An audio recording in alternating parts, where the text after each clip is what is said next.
Nesse vídeo eu usarei todos os meus poderes místicos para fazer a previsão. Previsão não, né? Vou falar para vocês quem vão ser os próximos lutadores a entrar no ranking até o meio do ano que vem. É 100% de certeza.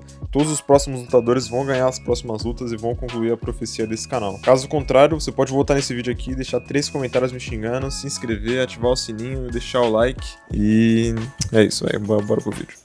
No peso mosca, eu acredito que quem vai ser o próximo a entrar nos rankings em um futuro breve, pra falar a verdade, eu não sei nem como é que ele não entrou ainda, né? Porque essa categoria é bem rasa e ele teve performances muito boas, é o André Lima. Ele já possui 4 lutas na organização, tirando a sua luta do Contender, e as suas últimas 2 lutas ele teve performances impressionantes, e na minha opinião, dignas de um ranking no UFC. Na verdade, é como se ele já fosse ranqueado, né? Como se ele fosse o número 16 ali, ele só não entrou no top 15 porque o Kaya Sakura furou a fila. O mascote é um atleta que vem do Muay Thai, e ele demonstrou nessas últimas lutas um striking limpo e contundente. Muito bem adaptado para MMA e impressionou também com seu jogo de chão. Além disso, ele ainda é um atleta bem novo com bastante margem de crescimento, já que ele tem só 26 anos e se continuar nessa evolução pode até brigar no topo dessa categoria. E eu quero deixar aqui também uma menção honrosa pro Loni Kavanagh, que é um prospecto invicto vindo do Contender. Ele ganhou do Lip Detona e do José Ochoa nas últimas rodadas e ele já tá sendo avançado na sua próxima luta, que ele vai ser emparelhado com o Charles Johnson. Eu dou uma favorecida pro André Lima aqui no meu pick, né, por ele ter sido mais testado e também porque ele já tá mais próximo de entrar no ranking. Mas eu não me surpreenderia se o Kavanagh tivesse um futuro mais brilhante que o brasileiro na divisão. No peso galo, um prospecto que eu acho que vai ter um futuro muito bom na divisão é o Peyton Talbot. Ele tem um striking de altíssimo nível e apesar dele não ser muito rápido, ele possui um timing excepcional e muita contundência nas mãos. O Peyton vem de uma vitória muito impressionante na minha opinião, que é o Felipe Lima. O Felipe Lima teve um debut impressionante no UFC, já que ele fez uma luta muito dura e ganhou de um adversário muito bom, que é o Naimov, e na categoria de cima. Eu sempre achei o Peyton Talbot um lutador diferente, e eu achei que ele fosse passar o carro no Raoni Barcelos. Mas depois da derrota, quando ele foi emparelhado com o Felipe, eu achei que o hype dele ia acabar. Mas ele demonstrou que é capaz de adaptar seu jogo, adicionar mais armas e que a derrota sofrida na rodada anterior tinha sido apenas um deslize. E aí fazendo isso ele meio que roubou o lugar do Felipe nessa lista. Pro peso pena, eu acho que o próximo contender que vai ser ranqueado vai ser o Homem-Aranha do Mal, o Steve Garcia. Ele começou a carreira dele no UFC só cumprindo tabela, perdendo umas e ganhando outras. Mas de 2022 pra cá, ele conseguiu emplacar 5 vitórias seguidas por nocaute. Ele tem um estilo agressivo, meio displicente e um ground and pound muito poderoso. Um problema dele é a sua baixa frequência, já que ele não é mais tão novo. E ele vai lutar agora nesse sábado contra o Calvin Kattar. E acho que vai ser uma luta dura e competitiva, mas o Garcia consegue a vitória e seu ticket de entrada pro ranking dos penas.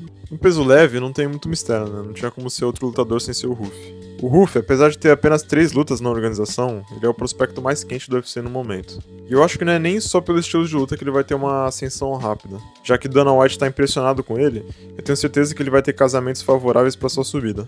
Um Michael Chandler cansado, um The Hooker sem mão, um senil Dariush. O Ruff, apesar de ainda não ter tido a oportunidade de mostrar muito dentro do octógono, o que ele apresentou pra gente já foi impressionante. Ele tem um striking plástico, controle de distância quase perfeito, e dizem por aí, né, que ele possui a melhor defesa de queda entre os nerds. Eu acho que ele ainda só não subiu pro ranking porque ele foi vítima do seu próprio sucesso, já que agora o Ruff inevitavelmente tem uma frequência baixa por lutar só em cards grandes. O meio médio tá meio carente de novos prospectos, tendo em vista que grande parte da divisão foi renovada. A maioria dos prospectos conseguiram expulsar os velhos do topo, o Chavicati, o Ian Gary, o Michael Morales, o Carlos Prates. Mas eu boto fé que o próximo a entrar no ranking vai ser o porradeiro Carlos Leal. Mesmo ele perdendo o debut, ele fez uma luta muito dura contra um oponente difícil, em short notice. Essa luta foi um garfo brabo, mano, mas ele conseguiu vencer a sua luta seguinte no primeiro round contra um oponente veterano. E eu acho que mais umas 2 boas performances ele já consegue entrar no ranking. No peso médio, a escolha fica entre o Joe Pyfer e o Marco Túlio, o Matuto. Ambos nocauteadores, com muito poder de fogo nas mãos e que por isso terão oportunidades favoráveis no futuro. O Joe Pyfer já teve a oportunidade ano passado contra o Jack Hermanson, e ele conseguiu perder.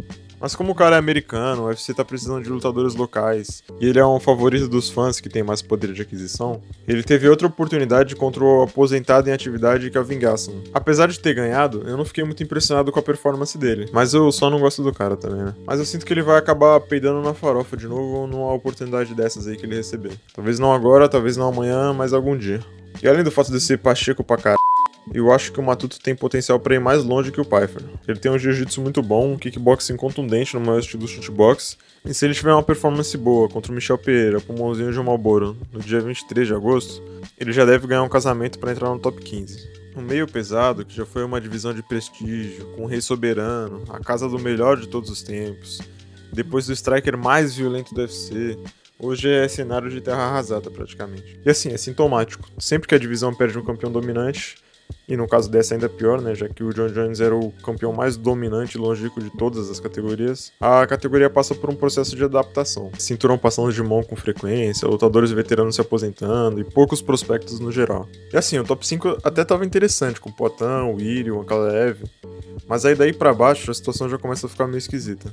Dominic Reyes, Ozdemir e o Nikita Krylov sendo o top 10 dessa divisão, imagina a situação fora dos rankings. A minha aposta seria o Zhang Miang, o chinês cabeçudo, mas ele já conseguiu entrar nos rankings. Então, por falta de opção, minha escolha vai ser o Navarro Sterling, que é o parceiro do Adesanya. E tipo, eu falo isso, mas ele nem é tão ruim. Mas o fato dele ser o melhor meio pesado fora do top 15 diz muito sobre essa categoria. Pelo menos ele tem a seu favor a juventude, e apesar da série Kickboxing não estar nos seus melhores dias, muito pelo contrário, é uma academia competente e ele ainda tem muita margem para crescimento. O peso pesado sempre foi uma divisão rasa, então a maioria dos prospectos tem uma ascensão bem rápida, que nem o peso mosca. Dito isso, é difícil ver um nível de habilidade diferente nos pesos pesados, já que a maioria conta muito com poder de nocaute e fisicalidade do que com propriamente técnica. O Malhadinho teve uma ascensão muito rápida por isso, inclusive. Fora do ranking, eu tenho 2 nomes em mente, que vão fazer a luta no UFC esse sábado. Pra mim, quem ganha a luta entre o Walter Walker e o Kennedy Nzechukwu é o prospecto com mais potencial para entrar nos rankings do futuro. Pessoalmente, eu acho que ter o jiu-jitsu como peso pesado é uma forma muito fácil de subir e ganhar dos caras que estão na beirada do ranking. E o Walter, além de ter uma luta agarrada muito boa, ele se mostrou capaz de evoluir após cada rodada. Ele teve um debut bem ruim, mas nas lutas subsequentes ele conseguiu botar performances sólidas para se manter como um contender viável para essa divisão. Mas ele tem que tomar cuidado, porque o africano também pega bastante de mão, além de saber aproveitar o alcance grande que ele possui. Bom, essas são as apostas aí, quem eu acho que vai entrar no ranking no futuro. Se eu estiver errado, com o que nem eu disse no começo do vídeo, você pode voltar aqui e escrever nos comentários toda a sua raiva e de preferência deixar aí mais de um comentário explicando a sua frustração. De qualquer forma, se inscreve aí que semana que vem tem vídeo do Dash Poirier e do Max Holloway. Falou!